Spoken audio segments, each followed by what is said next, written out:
On va s'incliner dans la prière encore une fois. Seigneur, merci, merci de ces moments et merci pour tous tes frères et sœurs qui te louent, qui t'adorent en ce moment, partout dans le monde, qui te rendent un culte parce que tu es digne, tu es un Dieu glorieux, puissant, un Dieu bon, miséricordieux, plein de grâce. Et Seigneur, c'est avec reconnaissance que nous t'élevons dans nos cœurs et nous te demandons ta bénédiction encore parce qu'elle vient de toi, elle descend d'en haut.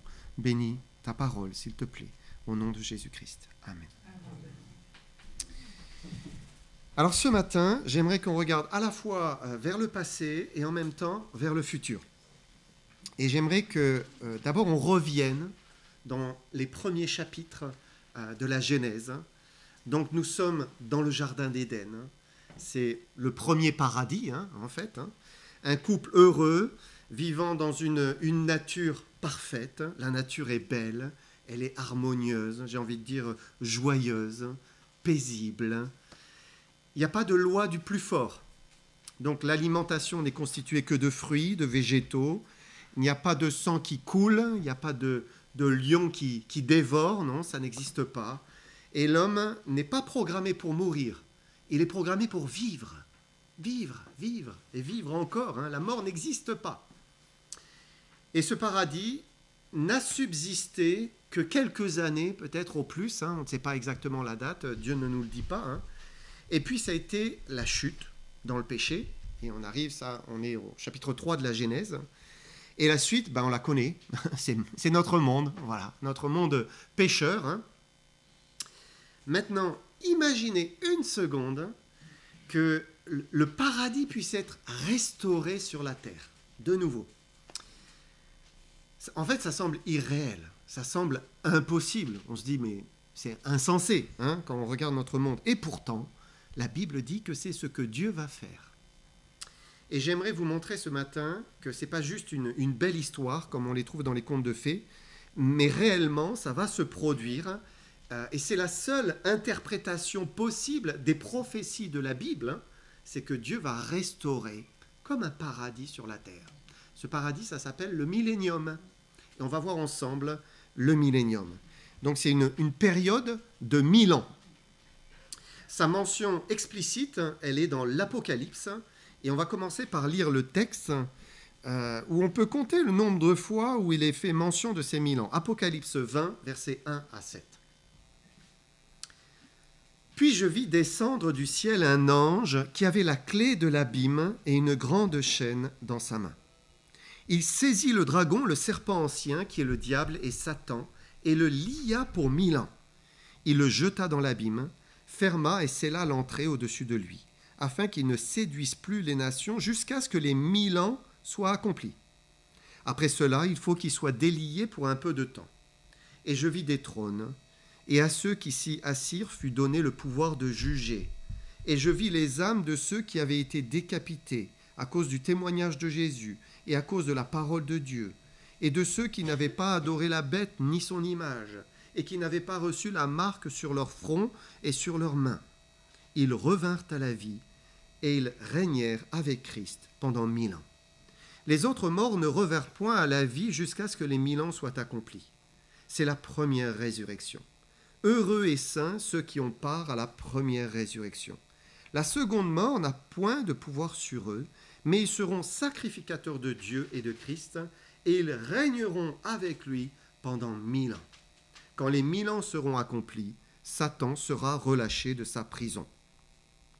Donc voilà, dans ce texte, Jean nous fait mention de 6 fois en suivant ces 1000 ans, et de ce que l'on peut comprendre à la lecture du texte, c'est 1000 ans littéral. C'est réellement une période de 1000 ans. Et en plus, quand Dieu répète une chose plusieurs fois, vous savez, c'est que c'est vrai. On pourrait dire que c'est la pure vérité. Ça va vraiment se passer ainsi. Ensuite, il y a ces expressions, jusqu'à ce que les 1000 ans soient accomplis. Pendant 1000 ans. Quand les 1000 ans seront accomplis. Ça renforce l'idée d'une durée qui est définie et qui s'achève à la fin de ces 1000 ans. On peut noter aussi l'enchaînement des chapitres. Donc on est dans l'Apocalypse, et si vous regardez les chapitres, Apocalypse 19, c'est le retour de Jésus-Christ. Apocalypse 20, que l'on vient de lire, eh bien, c'est les 1000 ans, cette période de 1000 ans. Apocalypse 21, c'est la création de nouveaux cieux, nouvelle terre. Donc il y a un enchaînement logique et chronologique. Mais alors, qu'est-ce que c'est ce millénium? D'abord, c'est le retour du roi Jésus-Christ. On attend son retour. On sait qu'il va revenir bientôt. C'est notre espérance vivante. Et l'Église dit, avec l'Esprit, viens, viens Seigneur Jésus. Amen.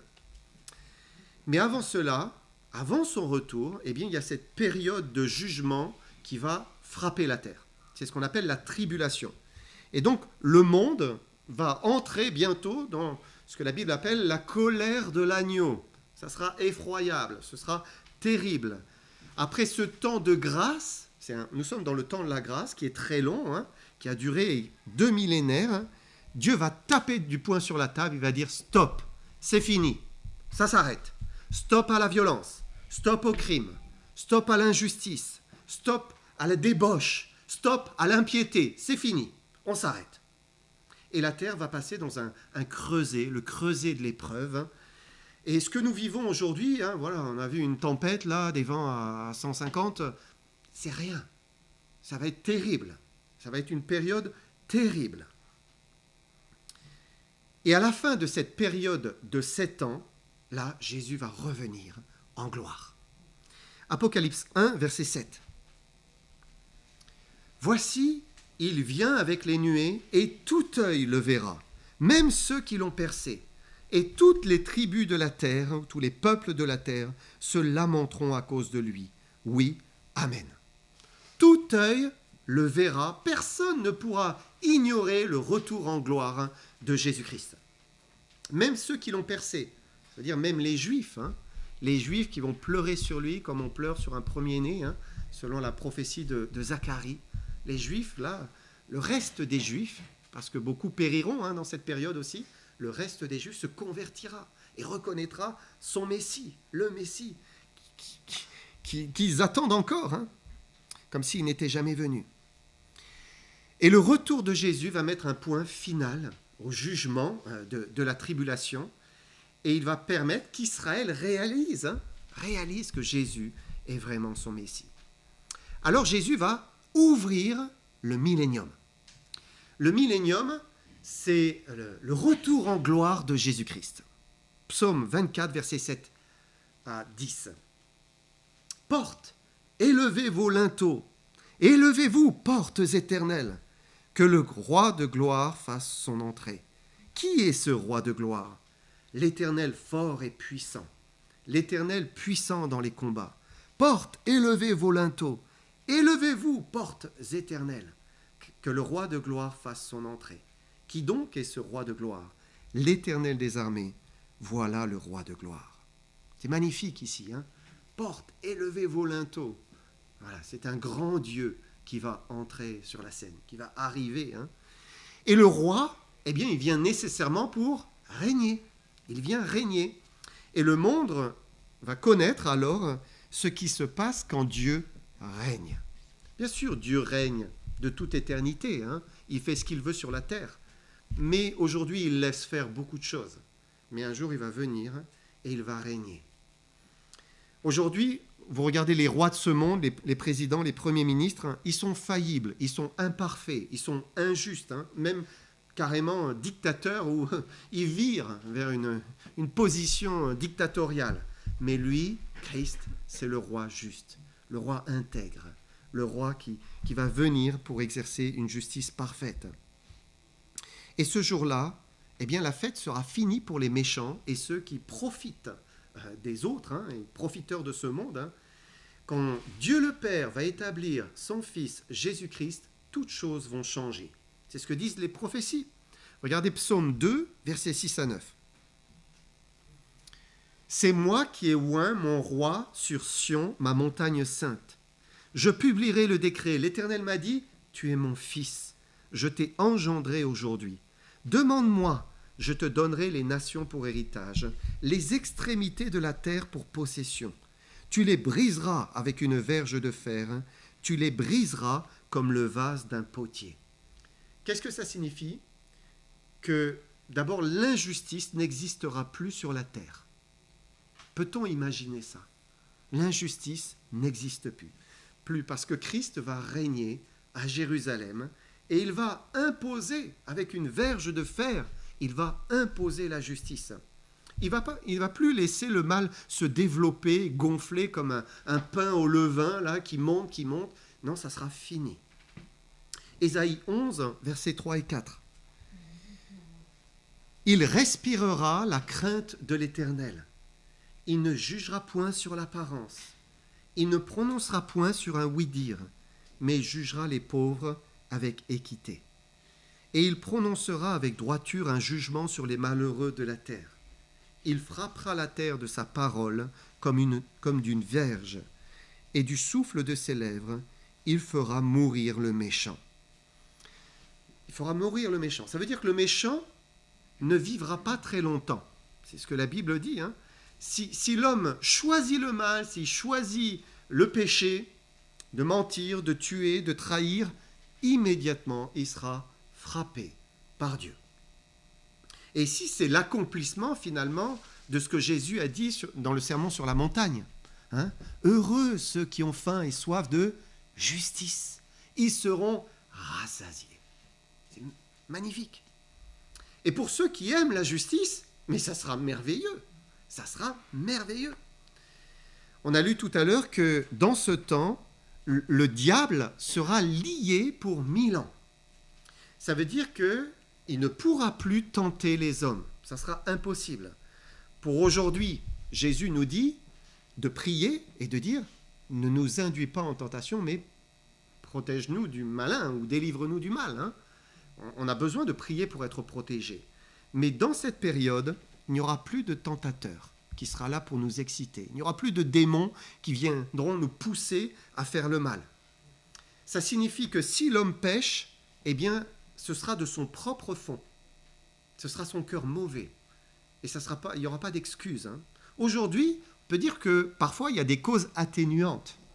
Parce que le diable vient nous exciter et nous tombons. Et Dieu le sait.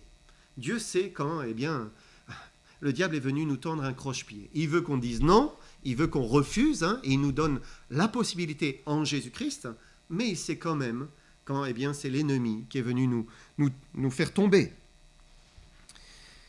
Mais dans le millénium, le malin ne poussera plus à la chute, il ne pourra plus, ça sera impossible. La conséquence, c'est que celui qui pêche sera jugé plus sévèrement. Ça sera terrible. Et l'autre conséquence, c'est que le monde sera paisible. Le monde sera en paix.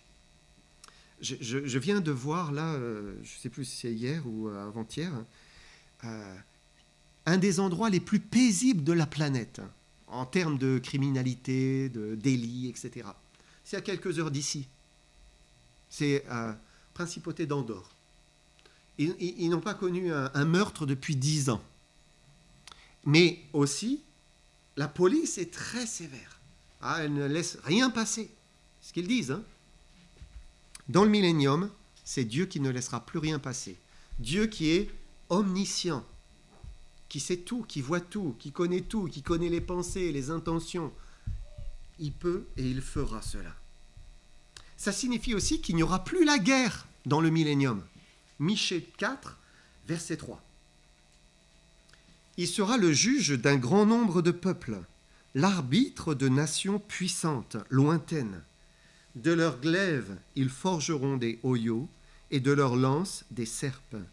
Une nation ne tirera plus l'épée contre une autre, et l'on n'apprendra plus la guerre. C'est magnifique, ces versets. Quand on pense aujourd'hui, on regarde l'actualité, et on voit toutes les nations qui sont dans une course à l'armement. Voilà, on est en train de se dépêcher, et voilà, il faut plus d'armes pour se protéger, se défendre, mais aussi parce qu'on est belliqueux et qu'on veut aller prendre un territoire à quelqu'un d'autre. Mais ça sera terminé. Dans le millénium, terminé. Plus d'armées, plus d'armes. Ça sera inutile parce que c'est le prince de la paix qui va régner. Ça veut dire aussi que le monde animal sera en paix. Les hommes seront en paix, mais le monde animal aussi. Ésaïe 65, verset 25. Le loup et l'agneau paîtront ensemble. Le lion comme le bœuf mangera de la paille. Et le serpent aura la poussière pour nourriture. Il ne se fera ni tort ni dommage sur toute ma montagne sainte, dit l'Éternel. Nous sommes dans un monde où c'est la loi du plus fort. Et c'est malheureusement vrai parmi les hommes, et puis vrai bien sûr dans le règne animal. Les prédateurs sont nombreux, chacun est opportuniste, on cherche le plus faible pour le manger, mais ça sera fini. Dieu va rétablir des conditions similaires au Jardin d'Éden, au premier paradis. Les animaux ne seront plus féroces et se nourriront de paille, d'herbe. Plus aucun animal ne fera couler le sang d'un autre. En fait, vous regardez la nature, elle souffre aujourd'hui. C'est ce que nous dit l'apôtre Paul. C'est ce qu'on peut voir aussi autour de nous. Le péché a entraîné un dérèglement qui a amené une souffrance qui est généralisée un peu partout. Mais Dieu va changer cela. Il va guérir le monde. Romains 8, versets 20 à 22. Car la création a été soumise à la vanité, non de son gré, mais à cause de celui qui l'y a soumise, avec l'espérance qu'elle aussi sera affranchie de la servitude de la corruption, pour avoir part à la liberté de la gloire des enfants de Dieu. Or, nous savons que jusqu'à ce jour, la création tout entière souffre les douleurs de l'enfantement. Elle soupire et elle souffre les douleurs de l'enfantement. Donc la création, notre monde, est en train de souffrir, et le millénium, ça sera une délivrance pour toute la création. Le monde animal, et puis les hommes. Même la mort reculera. Ce que nous lisons, dans la Genèse, on voit que nos premiers parents ont vécu pendant des centaines d'années, des siècles, jusqu'à 8, 9 siècles. Mais à cause du péché, à cause de la perfection initiale qui a été perdue, à cause des anomalies génétiques, le péché a entraîné des anomalies génétiques qui se sont multipliées, et parce que nous sommes coupés de la vie, coupés de Dieu finalement, l'homme est coupé naturellement de Dieu, alors la vie a commencé à se rétrécir. Et on est mort, voilà. Ça a drastiquement diminué quand on regarde des siècles, et aujourd'hui, un siècle, c'est déjà un grand miracle. Dans le millénium, Dieu va permettre de nouveau que l'on vive des centaines d'années. Ésaïe 65, 18 à 20. Réjouissez-vous plutôt et soyez dans l'allégresse à cause de ce que je vais créer. Car je vais créer Jérusalem pour l'allégresse et son peuple pour la joie. Je ferai de Jérusalem mon allégresse et de mon peuple ma joie. On n'y entendra plus le bruit des pleurs et le bruit des cris. Il n'y aura plus ni enfants ni vieillards qui n'accomplissent leur jour, car celui qui mourra à 100 ans sera jeune, et le pécheur âgé de 100 ans sera maudit. 100 ans, c'est un bel âge, mais dans cette période, 100 ans, ça sera comme si on a 18 ans. Voilà. Les gens vivront de nouveau de très longues périodes de temps. Dieu va triompher sur la mort. Ça veut dire que la maladie va reculer.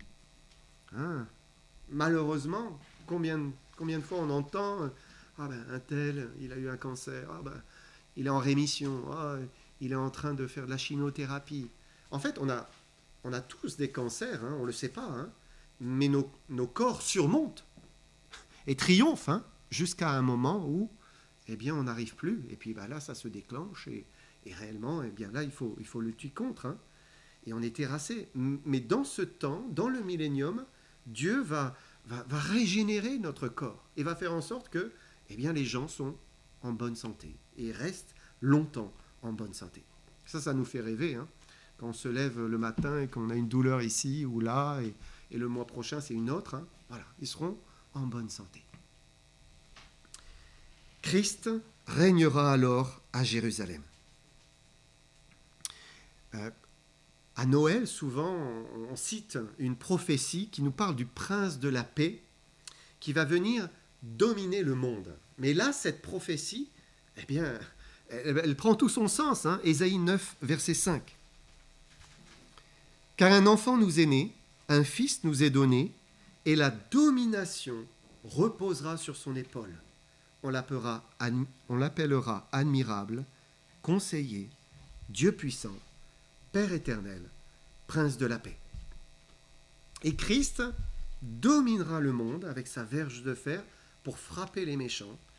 Et le résultat, eh bien, ce sera la paix, le Prince de la paix. Il ne sera pas comme les dictateurs qui oppressent, qui étouffent, qui maltraitent les peuples. Mais il agira avec grâce et avec puissance, avec justice, avec équité, intégrité.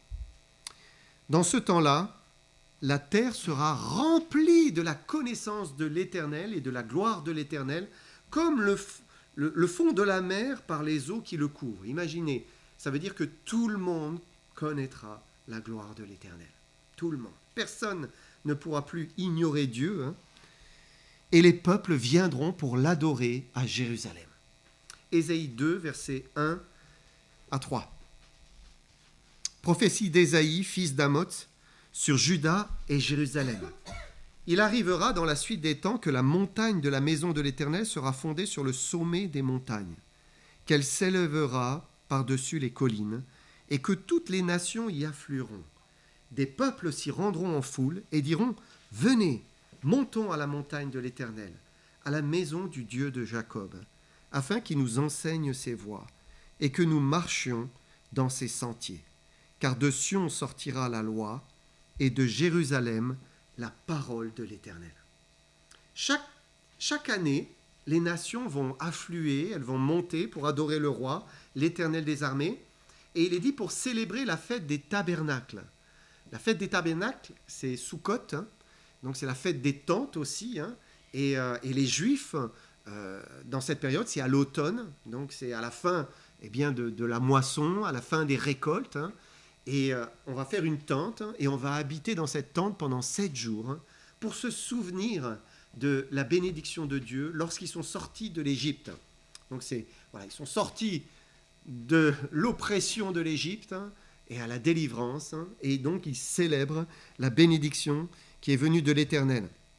Et c'est touchant que ce soit cette fête-là qui sera célébrée à Jérusalem dans le millénium chaque année, parce que c'est un peu comme un nouvel exode, comme une nouvelle délivrance, non pas de l'Égypte, mais ce monde qui vivra dans le millénium sera sorti de notre monde mauvais. Et donc ce sera une vraie délivrance. Et alors les peuples célébreront l'Éternel avec reconnaissance, parce que il leur aura donné une régénération de la terre et un paradis perdu.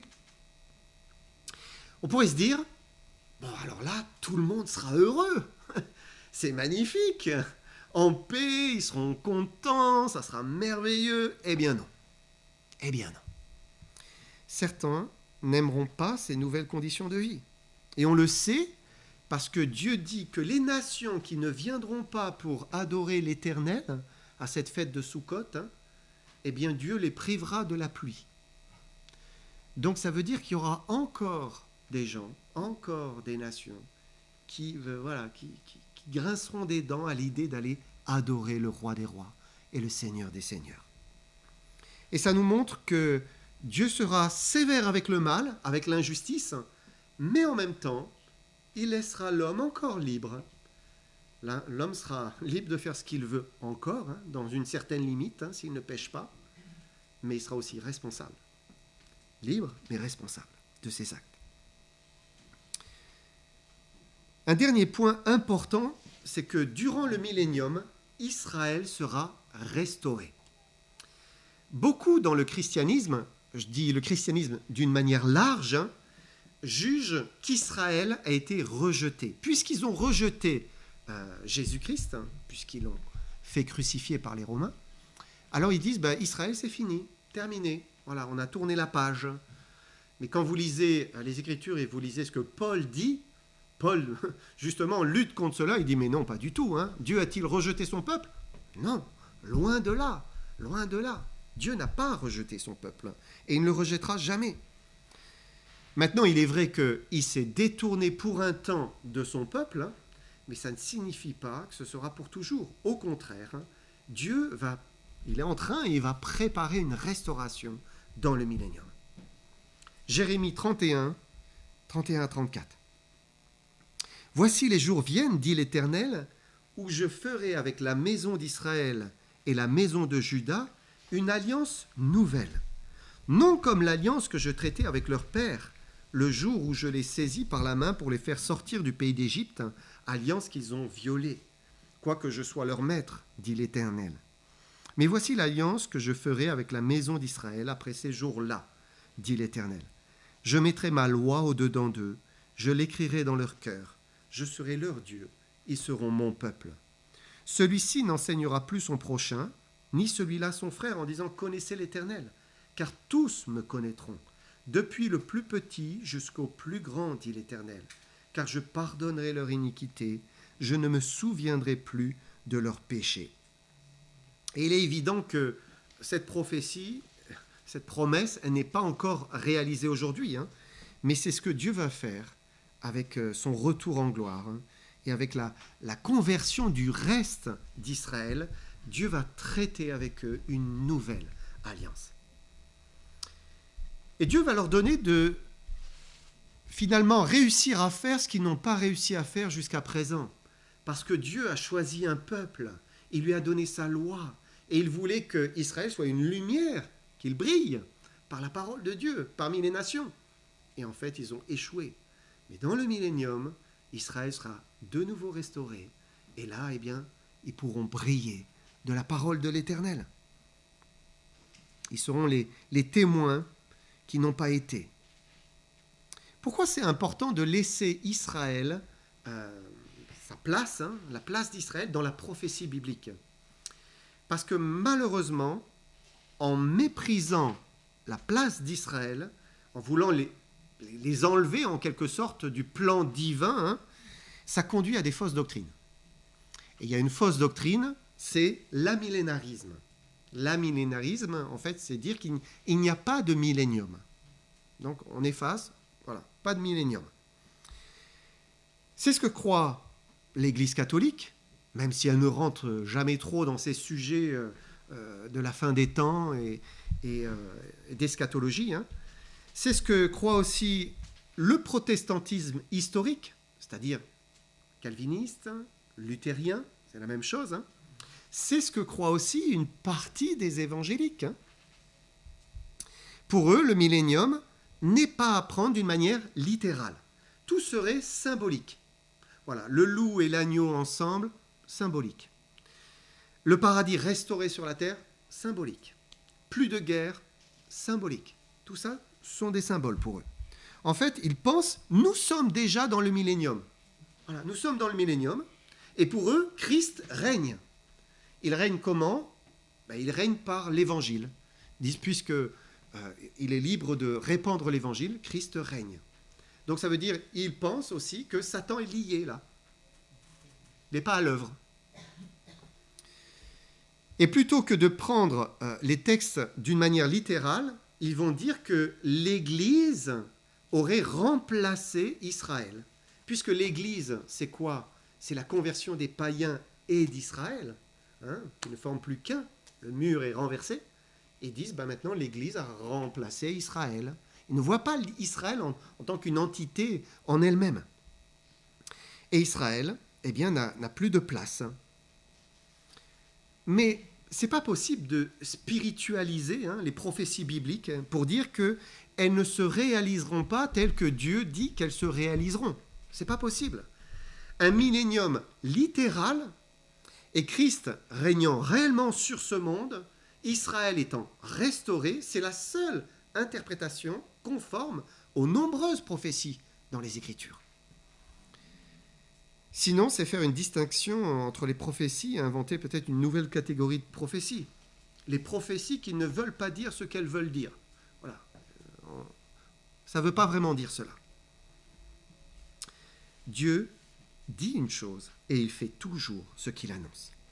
Jérémie 31, versets 35 et 36.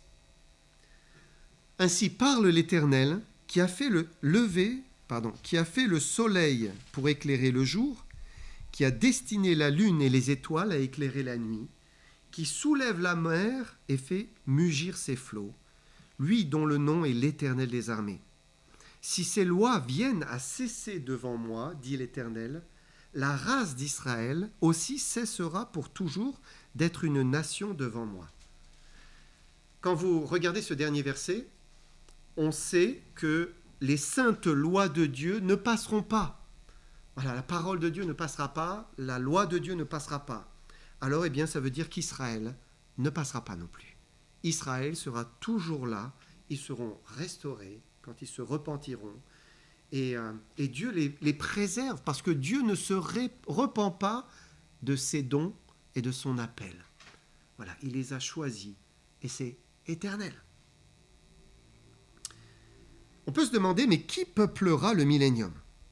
Et qu'en sera-t-il de nous, l'Église, en tant que peuple de Dieu, dans le millénium? Qu'est-ce que nous ferons?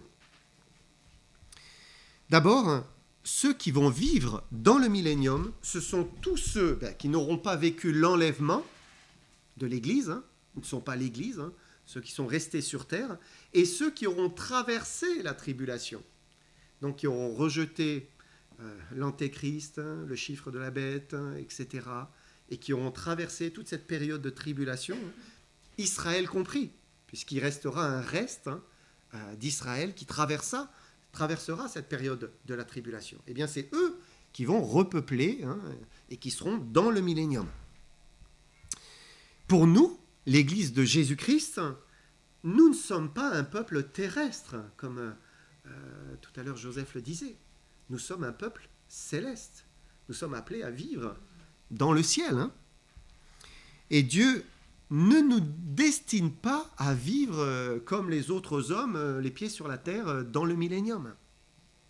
La Bible dit que nous serons comme les anges, avec un corps glorifié à l'image de celui de Jésus-Christ quand il est ressuscité.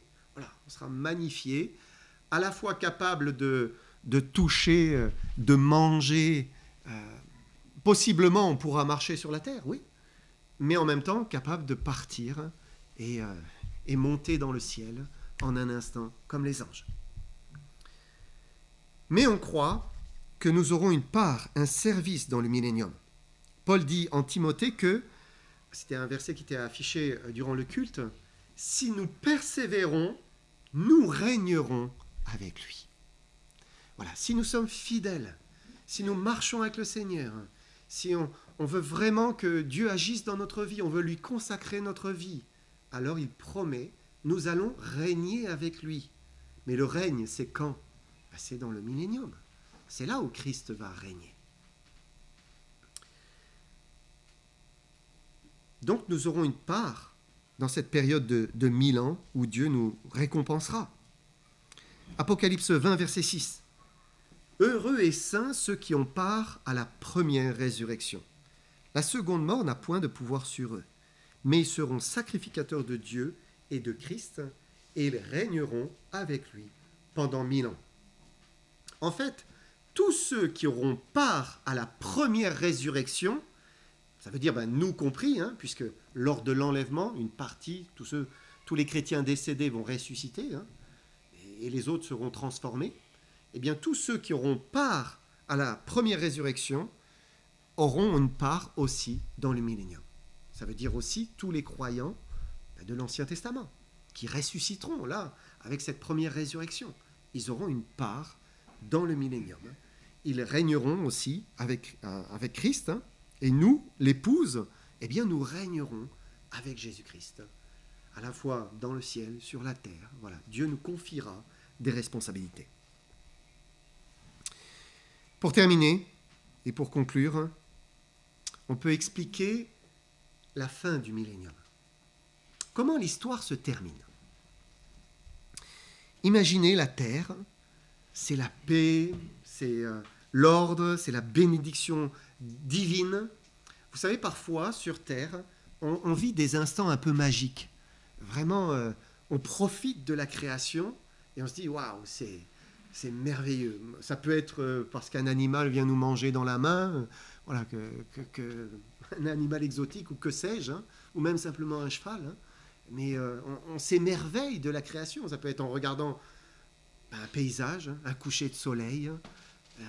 Voilà, moi je m'extasie en regardant la mer, hein, toutes les belles choses que Dieu a faites dans la mer. Hein. Voilà, on vit des instants un peu magiques, on s'émerveille de la création. Mais le royaume de Dieu sur terre, ce sera un émerveillement continuel. Continuel pour ceux qui le vivront. La terre, dans cette période, sera le plus bel endroit, le plus accueillant, le plus agréable. Pourquoi ? Parce que Dieu va enlever, en fait, tout ce qui gâche aujourd'hui, parfois, eh bien, la beauté de cette création. Que ce soit la maladie, la souffrance, les cataclysmes, la violence. Là, dans ce temps, ce sera un temps béni. Un temps béni. Mais le péché ne sera pas complètement éradiqué. Alors oui, le diable sera enchaîné, mais l'homme sera toujours avec un cœur pécheur. Ça signifie que si l'homme ne choisit pas de faire le bien et d'aimer Dieu, alors, eh bien, il pourra encore avoir de la haine qui grandit dans son cœur. Hein. Et certains, pendant ce temps béni, vont continuer à préférer l'indépendance de Dieu à l'amour de Dieu. Ils vont préférer le péché à la justice. Ils vont aimer le mal plutôt que le bien. Et ils vont haïr Dieu, voilà, le souverain qui règne. Ils vont le haïr dans leur cœur. Alors Dieu va faire un dernier tri, si je peux dire, dans l'humanité. Apocalypse 20, versets 7 à 9. Quand les 1000 ans seront accomplis, Satan sera relâché de sa prison et il sortira pour séduire les nations qui sont aux 4 coins de la terre, Gog et Magog, afin de les rassembler pour la guerre. Leur nombre est comme le sable de la mer. Ils montèrent à la surface de la terre et ils investirent le camp des saints et la ville bien-aimée. Mais un feu descendit du ciel et les dévora.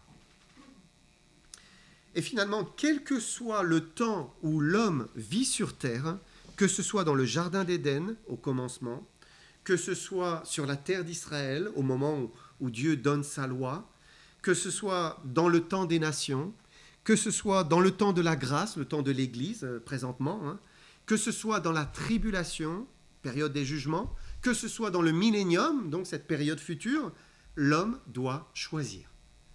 Chaque homme doit choisir, tout le temps. Et ils pourront voir Christ qui règne à Jérusalem, mais ils devront choisir Christ, encore. Choisir d'aimer leur Créateur, de l'élever dans leur cœur, ou de le rejeter, de dire non, je ne veux pas de lui. Choisir la rébellion et le péché, ou l'amour et l'obéissance. Mais la rébellion et le péché, ce sont des impasses. Ça conduit à la perdition, aux ténèbres, dit la parole de Dieu. Alors s'achèvera le millénium. Ensuite, l'ensemble de l'humanité qui n'aura pas cru durant tous ces millénaires, hein, toute cette période de temps, tous ceux qui n'auront pas cru en Dieu, en Jésus-Christ précisément, eh bien ils passeront devant le grand trône blanc, où ils seront jugés selon leurs œuvres, puisqu'ils ont refusé de croire, de saisir la grâce et d'être pardonnés, comme cela, en un instant. Alors, eh bien, ils seront jugés selon leurs œuvres. Et ils seront jugés coupables, hein, parce que leurs œuvres sont loin d'être parfaites. Hein. Et puis Dieu va créer de nouveaux cieux, une nouvelle terre, où la justice habitera. Et il ne restera plus dans cette nouvelle création que des créatures ayant librement choisi d'aimer et d'adorer leur Créateur. Et nous serons avec lui pour l'éternité. Amen. Amen.